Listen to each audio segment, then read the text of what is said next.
I'm Alex. I'm Jason. And we are The Gay Press. And what are we talking about today, Alex? Today we are discussing Felix van Groeningen's Beautiful Boy, starring Timothée Chalamet. He's the titular beautiful boy. Okay, Timothée Chalamet plays a young man who discovers drugs. He loves drugs. Steve Carell is a father. Sometimes kids are children and they grow up, so he's the dad and he's so sad that his beautiful boy is addicted to drugs. Whole movie. I am obsessed with the movie that Timothée Chalamet is actually in. Different and... Not the movie that's on screen. He's doing something really interesting. He's so good in this movie, but it doesn't feel like the story or the other actors are remotely doing the same thing. I am obsessed with how heavy-handed this film is.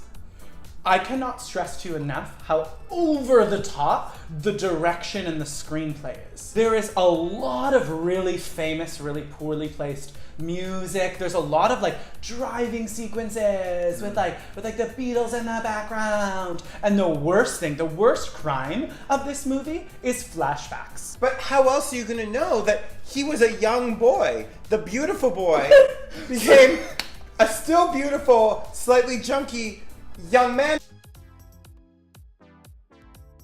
Obviously, Timothée Chalamet is a diva and a queen unto himself. And a beautiful boy.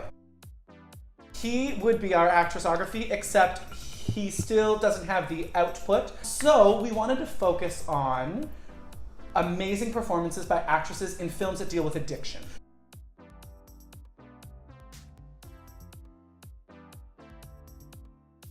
What is number 5?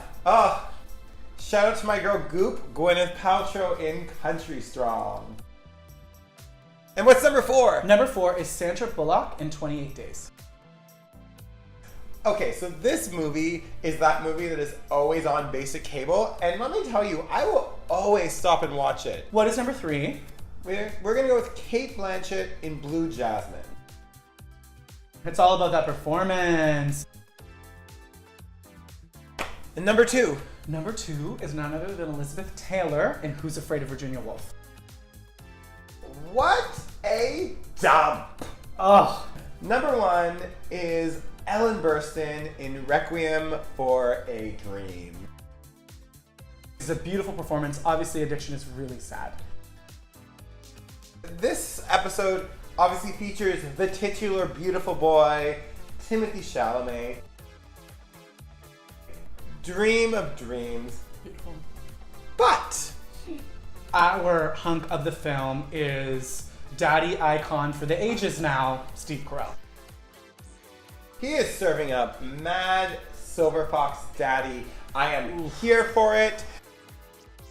His performance isn't here, but the look is here. Oh my god. What awards do we think it's up for? Well, it does have a beautiful boy. Obviously, I am still disgusted that Timothée Chalamet was robbed for Best Actor, so in a dream world, he should win a payback Oscar, but no way. Renee Zellweger much? I do think he's fantastic in this movie, and I do think he has a chance at nomination. I actually think his performance is really good. I could definitely see him getting a nomination. He is very good. He elevates the film. I will say if anything else gets nominated, I'm pissed. Maybe best use of expensive songs to try and move the plot forward. If there was a supporting actress nomination, I'd give it to Maura Tierney. Yeah. But I wouldn't put her in supporting actress, I'd put her in supporting. Yeah. So now we're talking about how gay this movie is. And this is a little messy. So we had initially discussed that the mere presence of Queen Timothy would give it at least a gay star. But doing a little research, this is based on a true story. And in the true story, Nick, who Timothée Chalamet plays, was involved in selling himself to men for drugs. There is actually a gay aspect to this that is not touched upon whatsoever. And I think that gay erasure should dock it some points. any gay cred you had, you lost. This is like First Man all over again. Oh my god. It's just about straight men doing straight man things. Ugh, I'm over it. In general, what would we give the film? What do we think of the film? I would give it a 2. It does have some nice moments. It has a great performance. But it's not a well put together package, unfortunately. No, she's a mess.